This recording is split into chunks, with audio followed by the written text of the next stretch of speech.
3 महीने हो गए थे। ज्ञान भाई की मौत के बाद राइस्टार जैसे हवा में घुल गया था। किसी को नहीं पता वो कहाँ है, जिंदा है या मर गया। तब से गांव में सिर्फ एक ही नाम का राज था, व्हाइट 444। हर दिन लोगों को पकड़ता, जिंदा जला देता, गांव का सुकून छीन लिया था।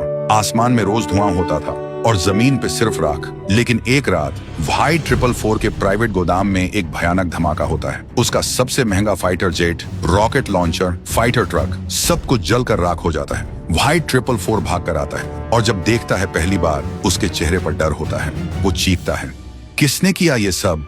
तभी आसमान में एक ड्रोन दिखाई देता है और उसमें चलती है एक ऑडियो रिकॉर्डिंग राइस्टार की आवाज में। मैं वापस आ गया हूँ, तुझसे तेरा हर गुनाह वसूल करने, ज्ञान भाई के लिए और हर उस बेकसूर के लिए जिसे तूने जिंदा जला दिया था। अगली सुबह व्हाइट 444 के 20 से ज्यादा आदमी गायब हो जाते हैं। जहां भी लाश मिलती है वहां लिखा होता है, जस्टिस फॉर ज्ञान भाई। व्हाइट 444 के हाथ कांपने लगते हैं। वो चिल्लाता है, राइस्टार को ढूंढो, मार दो उसे। तभी आसमान से एक बड़ा सा पक्षी, मैकेनिकल ड्रोन बर्ड, उतरता है और उसके ऊपर बैठा होता है राइस्टार। सीधा व्हाइट 444 के सामने उतरता है।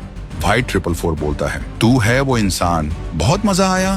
पहली बार कोई टक्कर का मिला, पर तू अकेले आया, बड़ी गलती कर दी। राइस्टार बोलता है, मैं अकेले आया हूँ, लेकिन तेरे सामने ज्ञान भाई की रूह भी खड़ी है।